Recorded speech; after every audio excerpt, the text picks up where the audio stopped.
Hello. Well, all right. Howdy, everybody. Thank you all for joining us on this Wednesday, and welcome to our first LinkedIn Live session of 2024. My name is Mike Schaiman. I'm CEO of Gen City Labs. Riding shotgun with me today is my dog, Winnie, who fell asleep in my arms and is now going to be participating in today's session.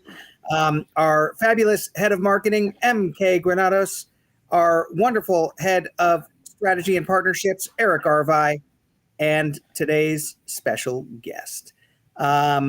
Waco Hoover is a longtime friend and colleague, and we've all been in the event space forever. He has started and run events. He's sold events. He's started other orgs. He's headed up just tons of initiatives in the space.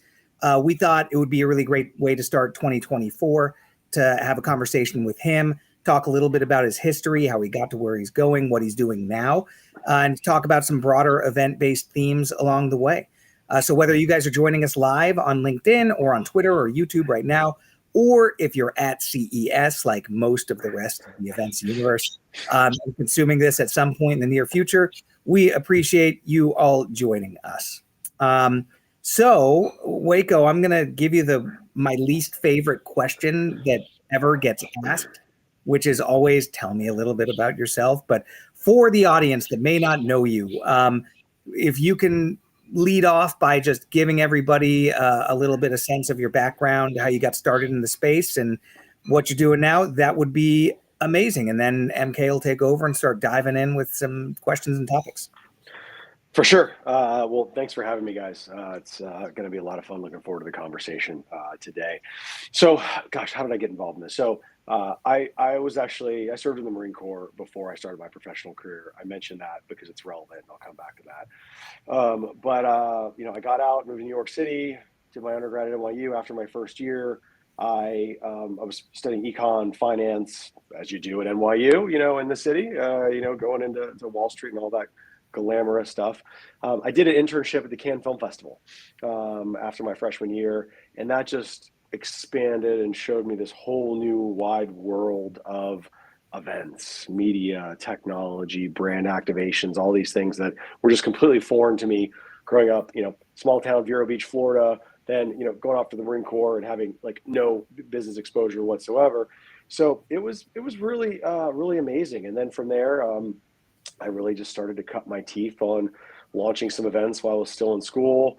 And again, this was back in 2002. I had no idea that I was even an entrepreneur while I was doing that. Nobody talked about entrepreneurship really as much, back in the day. It wasn't this sexy thing. It meant that you couldn't get a job at McKinsey or Bear Stearns, or you know what I mean? But it was a lot of fun.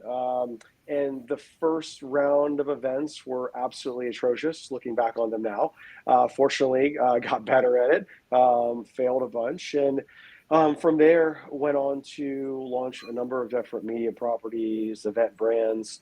At one point in time, myself and a partner, we owned 40 different brands, ranging from healthcare to IT to live entertainment, esports, behavioral health, architecture for hospitals, you name it. So a little bit of everything. And that's part of the beauty of the event or experiential world is the diversity and the range of sectors and topics that you can lean into. And that kind of overlaid with, I've been one of my big passion areas is supporting veterans, active duty service members, their families. There are some really amazing things about the military experience, but there are also some things that we really need to improve upon, which we can talk about a little bit later for our service members. And now and today, what am I doing?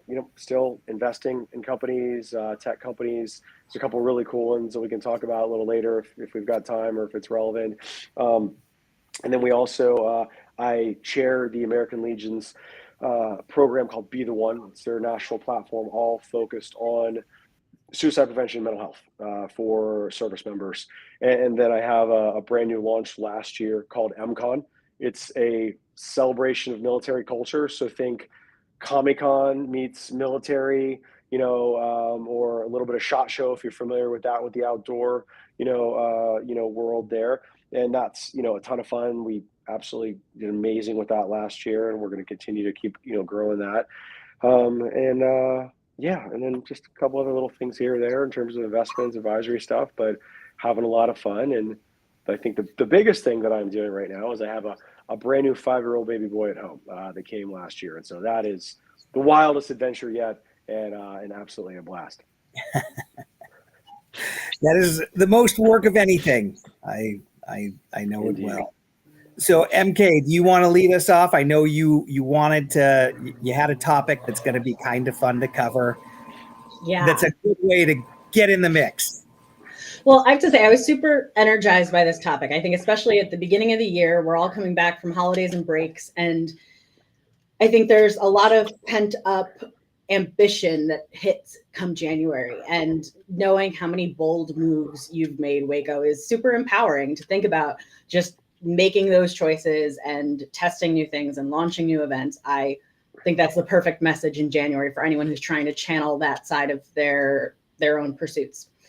And so I was thinking back as I was drafting up some ideas of what we could talk about today. And I was thinking back to when I first met you, which was at XLive in 2017.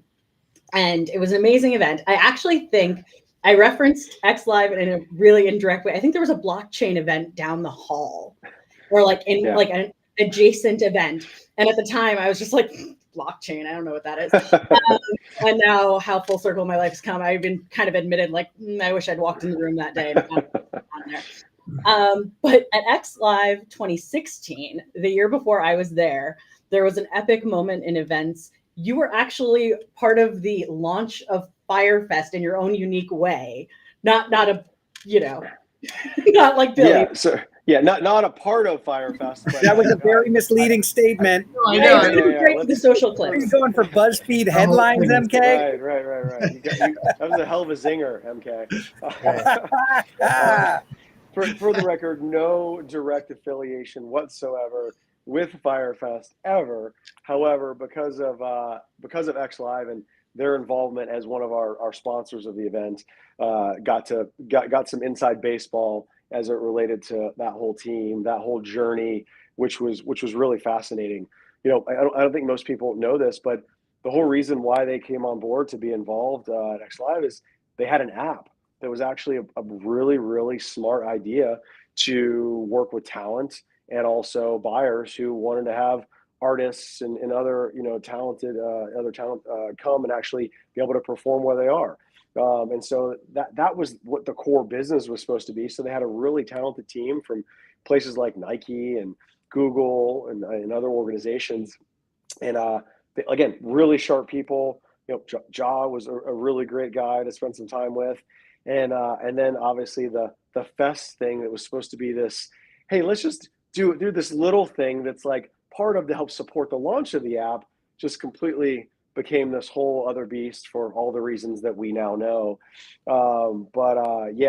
Firefest was pretty wild to see and just be kind of close to that, and get lots and lots of text messages when the shows drop, when the different apps dropped on the streaming platforms and everything. So RIP Fire. And I think I saw that Billy McFarland's trying to launch Fire 2.0, if I'm not mistaken.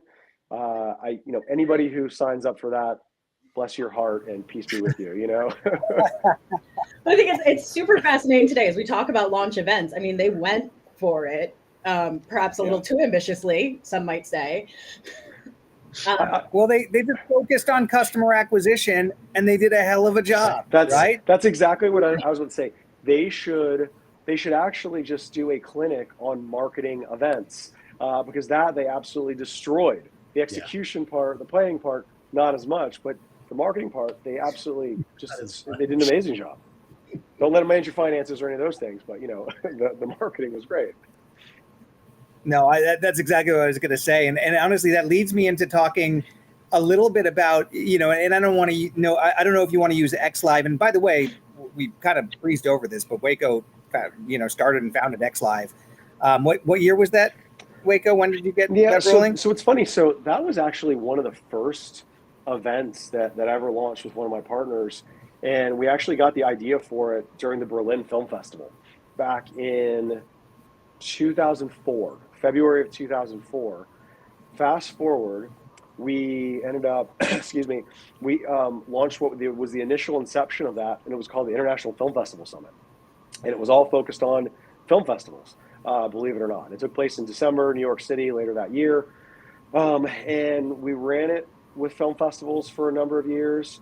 Then we realized that film festivals in and of themselves, like the economics don't work, and they don't have a lot of purchasing power in the same way that other groups do to really scale, a B2B events. And then we added music festivals, and that's when our growth really started to take off, just because the economics are dramatically different. And then, subsequently from there, we added in sports, we added in agencies. Event tech was a huge, huge part of it. We added in esports, and we were at the early days of the launch of esports, and still have lots of amazing relationships for that whole world. So, yeah, XLive was a lot of fun, and it was really amazing to bring together just such extraordinary men and women and organizations who were just building and executing like world-class, extraordinary events that people kind of take for granted, because that's a bigger kind of macro issue around events is people don't understand how they even get here, or that somebody even owns that event, for starters, in terms of the business model. So yeah, XLive was amazing. I think that's kind of amazing, the connections between things that I didn't even perceive, but having a background and knowledge and connections in esports now actually probably serves you well for a military event, knowing the layers of gaming and overlap in the audiences there. I had never considered that. It's huge. The tangential nature of that whole sector is pretty spectacular. So let me ask a question, and this is for both the event professionals in the audience as well as those brand marketers. What are some of the things you learned from the founding and early days of XLive that you're applying as you're building out MCon, MCon, which just had its first year, right? Yep. Launch event. What are some of the most valuable lessons that you took with you from those early days of experience that you're now applying in reality to your new venture? Yeah, so a number of things. So, and we always talk about like your big mistakes are the things that you learn the most from, and that is true to this day. And I have a feeling it will be true until I pass on to the other side. Just the nature of the beast. But it's a perspective and an outlook. It's not a negative. So one of the biggest things is community. Community is such an important aspect of any type of event that you're going to build. Like at its core, events, trade shows, events are marketplaces. The bazaar from back in the day where there's an exchange of goods. Some of them just happen to be tens or hundreds of millions of dollars in terms of deals, or others happen to be like a small product that you're buying at a consumer event. And so that fundamental nature of that, I think, is really important, where you're building out a really great advisory board or advisory committee or task force, whatever term you want to put on that, because those people are going to really, really help you understand the culture of whatever sector you're involved in, where the bodies are buried, mistakes to avoid, where the macro trends are going, where opportunities are that you may not be able to capitalize on this year, but in year 2, 3, 4, 5 are going to be, poised and can generate a lot of revenue. The other piece I would say is the conservative nature into which you go into launching things is really important. Mike, how many people do we know launch stuff and spend a ton of money and they don't have enough gas in the tank to keep going? You could have an amazing concept and idea, but if you burn up all your fuel, you're going to crash and burn, regardless of how good of an idea it was. And another big part of it is the pivot. And in two of the businesses that I found at XLive, again, I mentioned it was focused on film festivals, like initially, which seems like such a departure from the much broader, larger scale, groups that we work with, from the Super Bowl to the Olympics, X Games, and so on, on down to a whole range of just other stakeholders. And so that pivot piece was really important. You're going to launch something, you're going to have great relationships, assets, brand partners, but don't be afraid to rebrand, to go in a different direction, because that was crucial. Once once we finally did that, that's when XLive took off, and we just had so many more relationships. Sponsorship, blew up. Retention was incredible. So that was really, really pivotal for us. Another big leg of that is, and I have several other examples we can talk about on the pivot piece too, that ended up being really, really great for us also. The other thing is financial controls, and knowing who you are in your founding team and what you're good at. I myself, I want to do it all. I want it to be spectacular. I want the hospitality to be glorious. But if you want to have a thriving business, like, you always can't do it all. And so making sure you've got people on your team who tell you no, you'll have creative abrasion. And I dare say, when I say creative abrasion, I mean fight with you a little bit, have hard conversations about, hey, this is the budget, or you know what, we were under our revenue target here, so we've got to cut back here. That's not the fun part of launching businesses to me, but fortunately I've been really grateful to have some amazing partners that we can have those really tough conversations, and we usually end up in the middle. And so again, unless you've just got endless resources to spend, make sure you surround yourself with great people who aren't just going to tell you yes, as it relates to the things that you want to do, because I can have a grand vision for a lot of things, but it's better to be fiscally responsible. And the reality is everyone behind the scenes, they have no idea these things are going on or what happened. A lot of times they just see flawless execution if your front end team's interfacing and working really well, excuse me, with your clients and with the attendees. And then last but not least, I think the operational support team that you have, whether it's a contractor or whoever, contractors can make or break you in terms of like how they can support you from a launch standpoint, from a financially, they can soak you with bills, or they can be your best friend and work with you as well. And so making sure you've got a contractor that understands the launch aspect of what that means, and that, here are assumptions, but I can promise you two things. Some of them are going to be wrong and some of them will be right. I don't know where that's going to end up at this moment in time, because it's the first time you're doing something, and it may even be in a new venue, which is a whole host of, just different variables that you're figuring out. So again, that piece of it is really important. Last but not least, and there's a lot of these, but venues are just so important. Not overcommitting. I'll give you an example. MCon, there's so many hotels in Vegas. One of the reasons why we picked it for the military community, there's something for everybody. You can get a $50 room rate, or you can spend $1,000 at the Wynn or wherever you want to. And there's a wide demo that we have within the military. There's extremely affluent people, and there's people who are just regular individuals who have pretty nominal salaries, and can't afford the big flashy stuff. And so we wanted to be as inclusive as possible as it related to the economic barriers and eliminate those. And so for us, we opted not to do a room block because it was the first year. It was a consumer event. And we were also at a venue at the World Market in downtown Las Vegas at their big expo center, indoor-outdoor facility. And we didn't have to at the end of the day. People would come because it was a consumer event and they booked their own travel. We had tons of recommendations for where to stay, how far it was. And that was a huge financial risk we didn't need to incur. And it worked out great. And so, where you can get into so much hot water when you launch these things is what you commit to and that risk. And so really getting good at managing that downside risk is the secret sauce to how you can launch these things in a really big way. And that also, the less money you need to raise, then it's less dilutive. So if you're not afraid to bootstrap it and be a little uncomfortable, along the way, you can do really, really well with these things. And that model has worked for us time and time again. Like I said, that journey can be challenging, but if you've got some really good partners or mentors that can walk you through it, that's a powerful thing. Awesome. Yeah, I think, you mentioned community at the outset, right? And you mentioned also having enough fuel in the tank. And I think that those two concepts are pretty interrelated, right? If you can establish community, right? And that's enabling that. And by the way, if you guys haven't seen I think it was our last session with Liz Latham. Was she last year?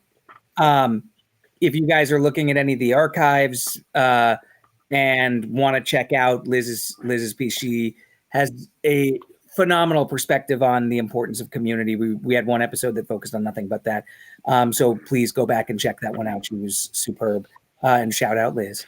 But in my mind, the development of that community is one of the things that can help continue to fuel maybe not monetarily, but certainly with the enthusiasm and excitement and maintaining a level of interest that can sustain between events, right? Because typically events will be annual. You might have punctuated moments, interstitial of like, we're all going to get together for a virtual something, or we're going to have content in between, right? There's value that's going to be added typically throughout a year within that community that's being created.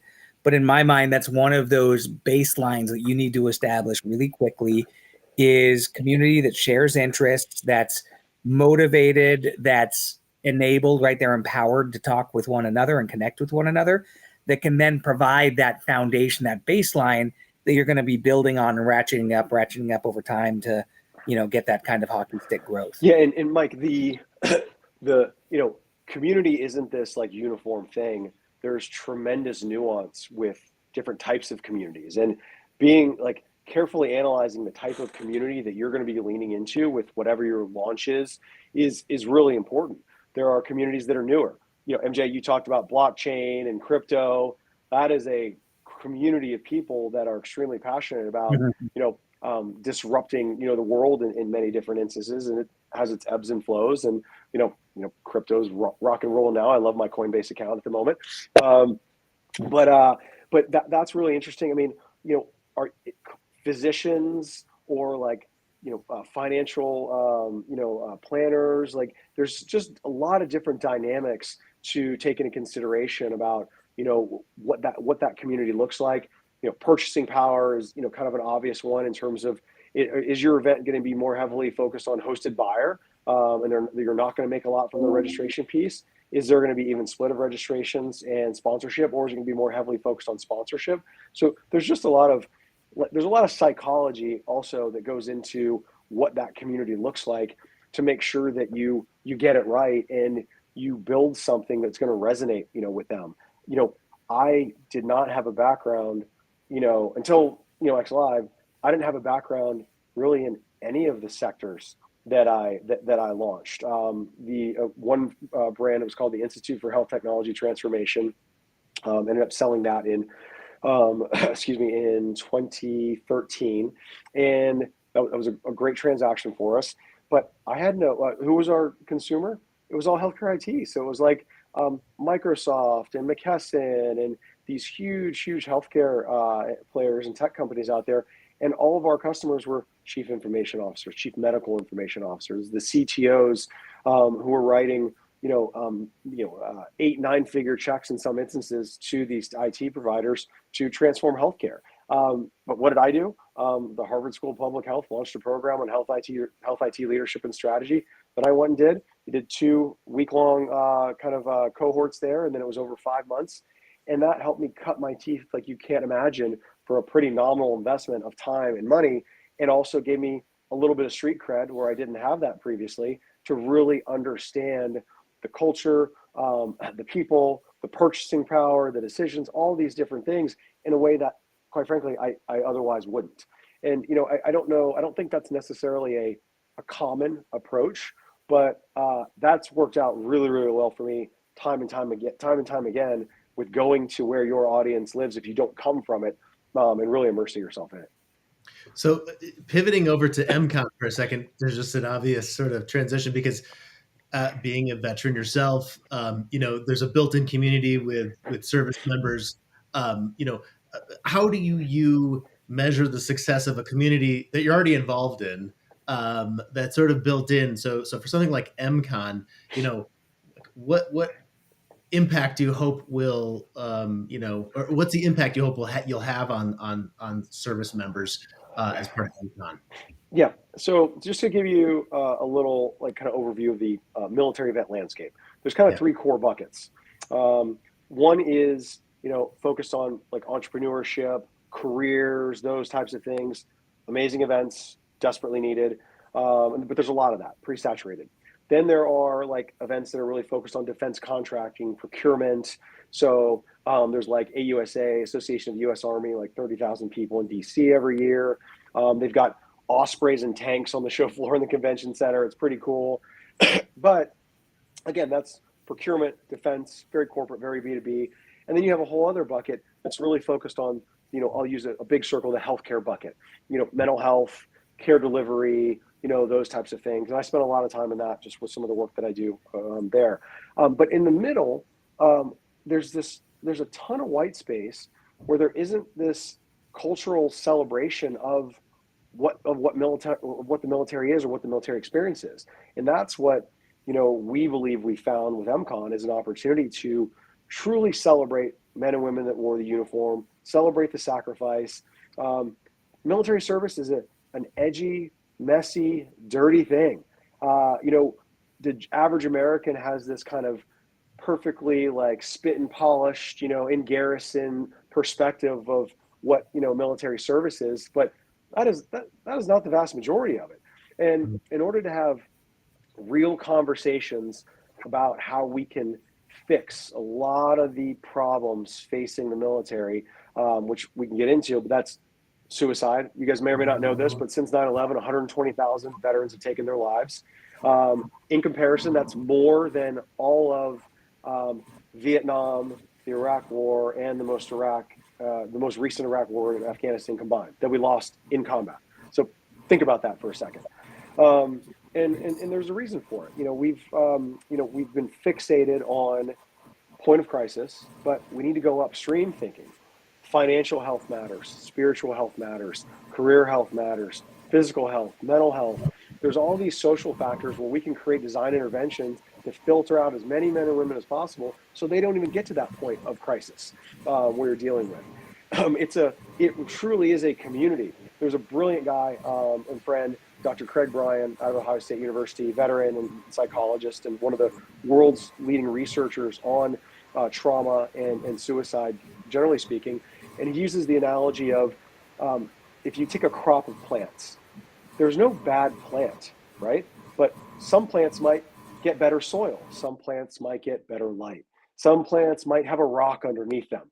And so if you think about human beings in the same way, we all have different upbringings. We all had different support, different education. There's just a whole host of things, in and around that weigh into how we are going to operate as human beings. And add on trauma, experience, time away from your families, financial challenges because you don't make a lot of money in the military, generally speaking, as an enlisted personnel. It just creates it's kind of a perfect storm. And so back to your original question around what do we hope to solve with this is we want to inspire men and women and the broader American population to dispel this notion of the broken veteran that exists, that's out there. The fact of the matter is most men and women who wore the uniform are thriving. All the stats and the data, we make more than our civilian counterparts for our respective jobs in many instances. And there are some like Nike, one of the co-founders of Nike, Fred Smith at FedEx. You've got absolutely incredible, people who have started businesses from an entrepreneurial standpoint. And I'll tell you this, I never would have made it as an entrepreneur if it wasn't for my time in the Marine Corps. And just telling me to suck it up and keep going and persevere, even though it absolutely seems mad just to keep going, just go get a good job and like cruise and don't deal with this stress. But I wouldn't trade it for the world. It's amazing being a founder and building businesses and bringing people together and identifying opportunities where things are. And so we're really fixated on looking at outcomes and how we can bring our community together in a really, really big way. One of the big problems, again, that we're trying to do is we want to bring a big chunk of the private sector to the table for MCon. We really view it as a platform. If you think about what household names are there for veterans and military families, there are very few. I mean, USAA, in that sense, but like in terms of serving our community, there's very few in the grand scheme of things. Now, you know what? There are a lot of household names are in terms of how we deploy our forces all over the world. Boeing, Raytheon, the list goes on and on and on. In terms of those companies, so we spend tremendous amount of money investing on that side of it, but we do very little on the other side of that. So there's a lot of different layers for how we're looking to unpack this, but they all are aligned with, at the end of the day, we want to inspire men and women to celebrate military service and be more transparent about it and about the challenges and the hardships. Because if we do that, then we can get really smart people, smart founders to fix those problems, to create businesses that address those issues. And it's not a small market. 40 million, if you count active duty veterans and spouses, that's $1 trillion of annual spending power alone. Doesn't even factor in friends and family. So it's a big overlooked market, and we want to help to play a small role in shining a spotlight on how extraordinary the military is, and what we can do to serve our service members better, and just they deserve more. Hopefully that answered your question, Eric. Yes, Not at all. Comprehensively. And it's funny because it goes right into a question we have from the audience. I'll put it on screen for folks to see, although it is long, so it gets truncated. I'll read it out. It's always a challenge to give the community of attendees a voice in the ongoing planning of the event and how it can evolve. Sponsors or exhibitors or partners tend to have an outsized voice. So it's almost like MCon is the exception because of that mission-led element, because you're thinking about the community 100% of the time and how you're developing this. So it might be about looking back at some of your other experiences a little bit, but how do you make sure that the attendee feedback is balanced with those that are footing the bill?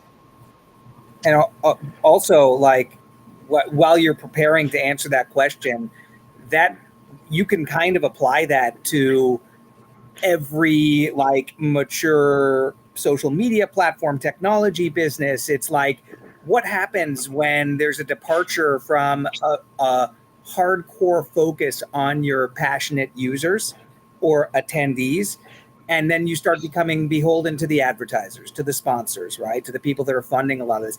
And you see that with the way that everything from Meta to you look at Instagram or features on Twitter, X, whatever it is, how those kind of slowly start being dragged down by monetization and things. So if you look at the life cycle, and MK already asked us just to restate it, like MCon, how do you not fall into that trap?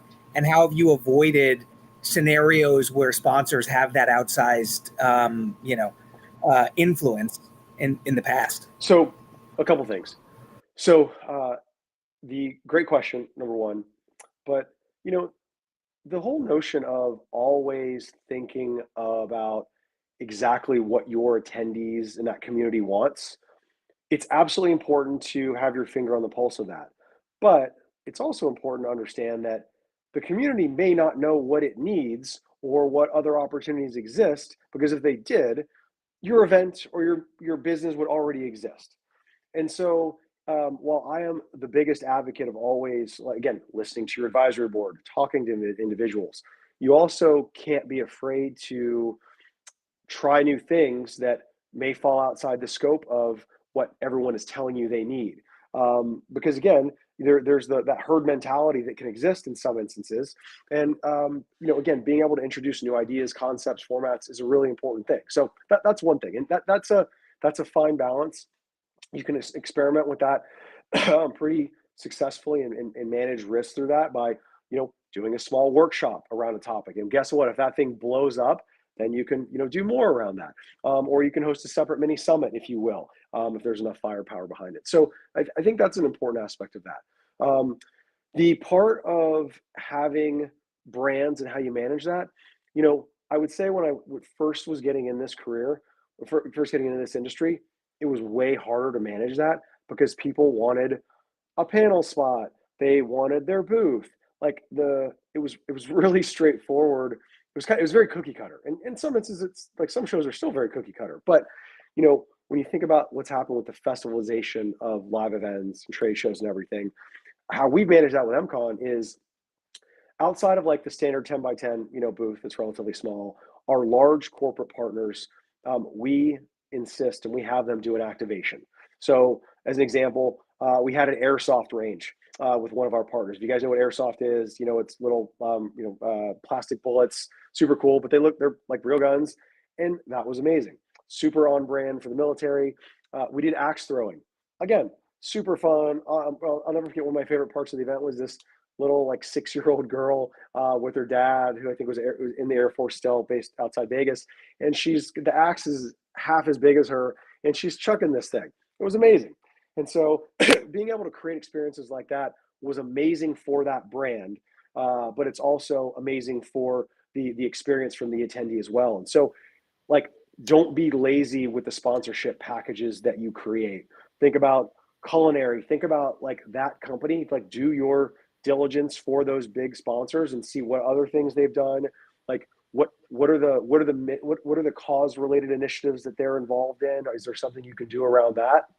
So again, attention to detail, being thoughtful is really how we get around it, because at the end of the day, that's better for the brand. It's better for you. They're going to want to come back because they had a more meaningful experience. That's how we always try to really manage, around that.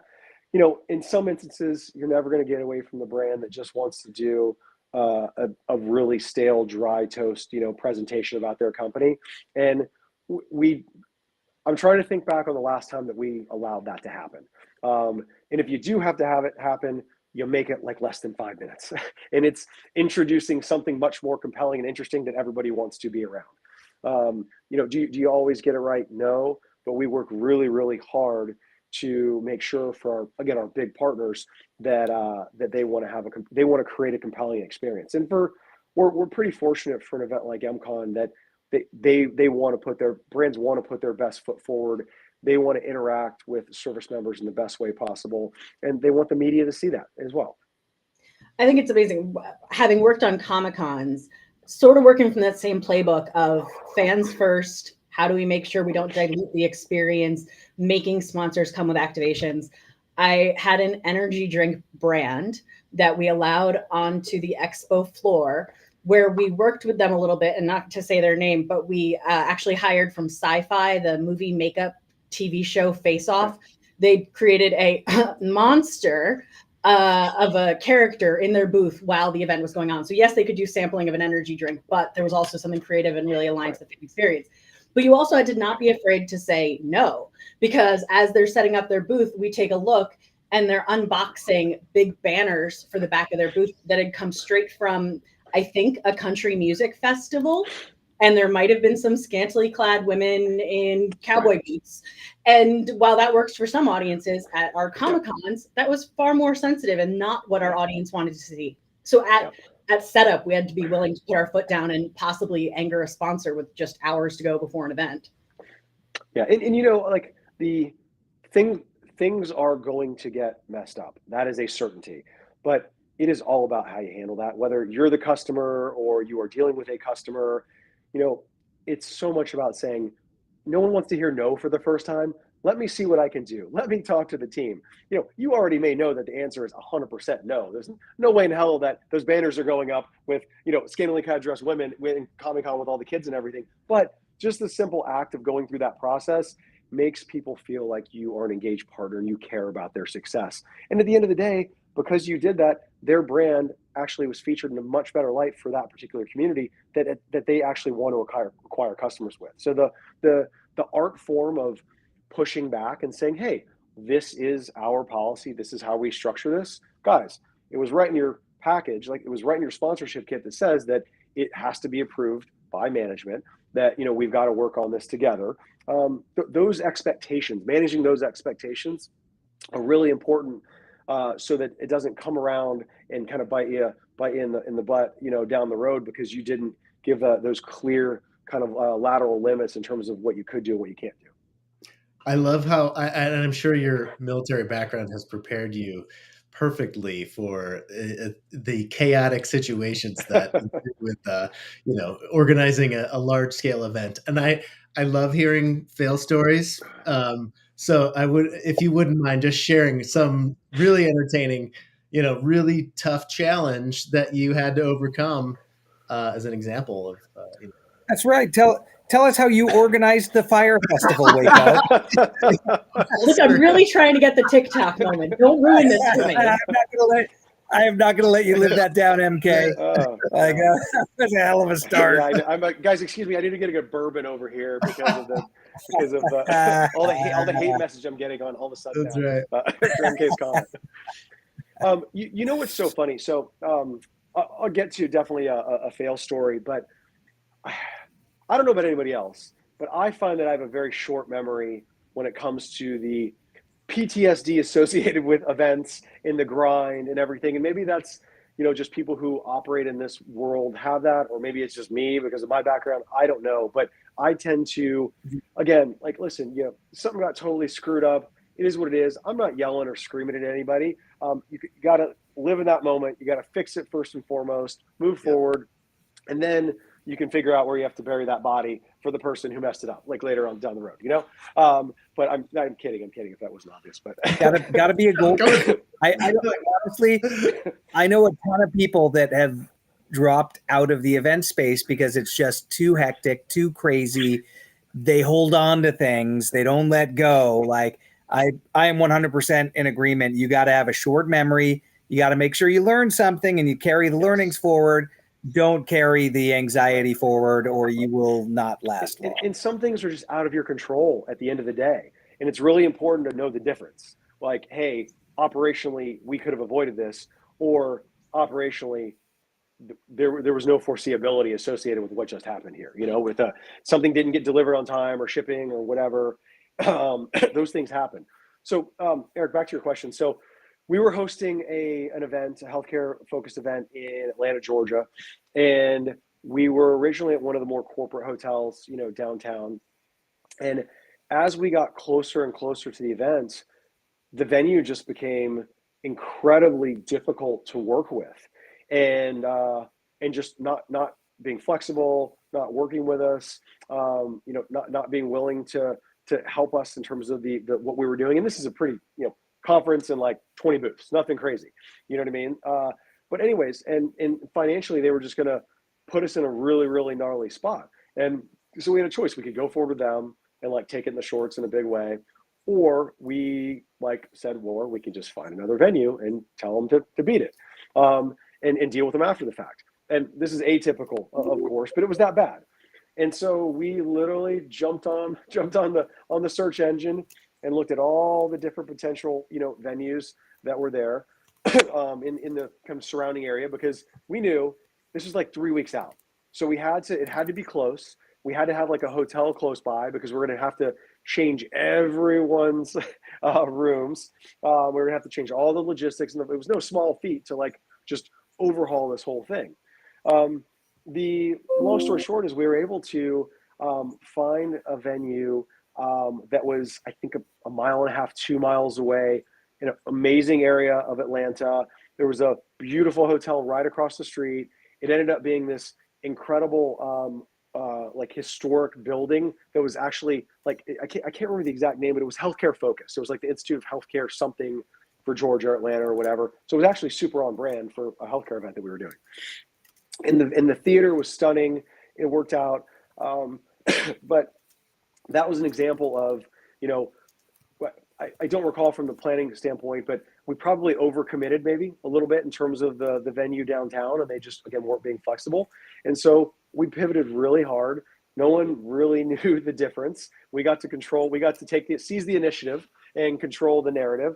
And we used that venue for 2 or 3 years more after that, the new venue, because it just worked out so well. So that was an epic fail, but then a really, really quick, hey, we got to fix this thing. And that felt like we jumped out of a plane, after we threw our parachutes out in front of us, and you have to free fall and navigate to pull that thing on while the ground is quickly approaching. So that's kind of what that experience was like. I don't recommend it, but lots of wild stuff can be done. So, right. Go ahead. No. After you, so please. Pivoting a little bit, right? So, Gen City Labs, we're a creative technology studio, very interested in technology, especially for brand activations at events. I think it's pretty clear from everything that you've said so far today, that should always play a supporting role, supporting the community, supporting a narrative that you're trying to drive, supporting sponsorship, supporting all the things in an event. But given your experience with XLive, how do you see like advancements in technology kind of shaping the future of events, and are there any that you've found recently that sort of inspire you, that help drive the narrative, drive the community, and all those things that you find important for an event? Sure. Yeah, I mean, I think technology, if used right, is a cornerstone of any program. You know what I mean? And you can get really robust with that. But on the other hand, like you don't have to overthink it, and you don't have to like have too many layers of technology on there. At the end of the day, if people meet the right people, have a good time, if they can measure ROI, like you're going to have customers that are going to come back. Sure, that's fairly analog, but it's like that is the business that we kind of operate in terms of what the outcome needs to look like to have a good experience. I love stuff like augmented reality where you're walking on a show floor, you flip it up, and there's this big like pig floating up in the sky, you know what I mean, below the ceiling. I think that's something that's underutilized, and I'd like to see more and more of that. um, you know Democratizing some of that can be a challenging just because of the development costs. But I think when some of those costs start to come down, I think that's going to be a really, really great opportunity, like, and a great asset to be able to sell for organizers, consumer events, B2B events, hybrid, and so on. And it's also makes it super easy for the user just to use their phone versus actually having to put on some, VR goggles or something of that nature. um, so I think that's a really cool one. On the back end side, the more that you can obviously measure data, measure interactions, and super serve that information to your sponsors, it's a no-brainer that really helps, particularly in the B2B side of things. Like, hey, you had XYZ people walk by your booth. You had XYZ people, in your exhibit space for XYZ period of time. Like that data and that information is gold. If the event is at a place where that type of those types of metrics really, really matter. So I think those are all really great things.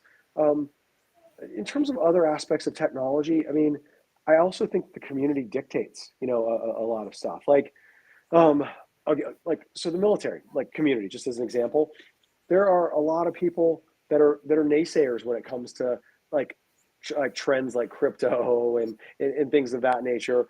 And so, it wouldn't like be great for us to do tons around like blockchain or, those types of things. And so just being conscious of what your audience wants, so you don't overdo it, and you strike that right balance. Because how many things do you not use when you go to an event that are features of an app or something like that? Because it just so don't spend money, don't waste money on something that you don't need to. A, save it and make the money if you own the show. B, increase your EBITDA, or put it back into something that's more compelling around the event experience that your sponsors or your attendees are going to get more out of. One other, I think, just important thing that's not necessarily technology related, but I think is important to make mention of is, brand partners get value from a number of different places. They get value from, meeting their intended customer that might be, on the show floor or at a festival or wherever that is. But they also get a tremendous amount of value out of networking with each other. So there's different layers of ROI that event organizers that can think about. We always make a huge concerted effort for all of our brand partners to host dinners with them, receptions, to bring those people together so that they can engage with each other. And again, people are going to have an affinity for your brand or your organization or that relationship that you're creating with them, wherever they go, wherever you go, because of that relationship that you build. And so being able to do that is really important. You don't know what, like, you could be dealing with a, VP of marketing from XYZ Fortune 500 company, and they're leaving in 3 months. But getting them to re-sign before they leave because the service was extraordinary, or by the way, they met their their employer they're going to through your program or another program. Again, that goodwill is absolutely golden. And so the relationship piece and looking for those, how you can unpack and deliver on different layers of value and ROI is really important. Some people really, really, really care about the direct ROI. Everyone cares about the direct ROI, but there are things that will make people. There are other factors, I should say. That's the best way. There are other factors that are very important. They could be more important to some people than others, depending on the scenario and how they're making decisions. So don't underestimate that decision making power, because I've had plenty of people, all the leads, all the conversations, and they say see you later, and they don't come back. It's a perfect segue into our lightning round. If you guys are joining us live, thank you again. We appreciate your time and attention. Once again, this is Gen City Labs. We do this twice a month. This is our first one of 2024. You've been listening to Waco Hoover drop some knowledge in the event space. So, the last thing, because we're running up against the hour here, and this is kind of a quick roundtable question. What is the most memorable event? And we'll go with corporate event, because you can't say Super Bowl or Olympics or some event. What is the most memorable event that you have attended? Not as an organizer, not as a brand experience purveyor, but as an attendee. What's the most memorable event you've attended? Why? Let's go round robin. Waco, I'll give you 30 seconds to think of it. Who gets to go first? Eric, take us in. All right. I'm going to go with NFT NYC only because it was one of the worst organized events I've ever been to. Shots fired. Sorry. This is live. Hey, that'll make it memorable. Yeah. There you go. It's not always the good stuff. The satellite events were awesome. Event itself, chaos. MK, what do you got? Oh my God, I'm racking my brain on this one. I think in a weird way, Book Expo comes to mind, because I got to experience that particular industry made for booksellers and librarians. And the very next day, it flipped to BookCon and flipped for consumers. So in one event, you were able to see the passion of the B2B side and then the B2C side of this one industry, and realize where the heart and motivation for every individual who was working in that industry, why they were there, and the same enthusiasm was there both days, whether it was the B2B or B2C side. Amazing. Waco, what do you got? So there's a lot to choose from, but I'm going to go with an organization called PTOW. It's PTTOW with an exclamation point at the end. I think it stands for Plan to Take on the World.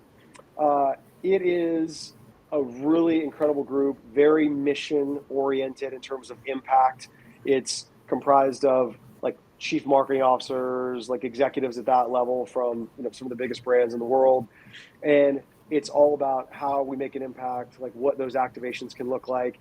And they do such a good job of curating the experience of one morning you'll go out and surf, or you're gonna do silent disco on the beach, or you're gonna do like a Navy SEAL, like half day, like fighting training thing. Or you can do like painting or whatever. It's just, they do such a great job curating the experience. One of the last one I went to, it was down at Monarch Beach Resort, the Waldorf now in Laguna Niguel. When I pulled out, they booked out the whole place for it.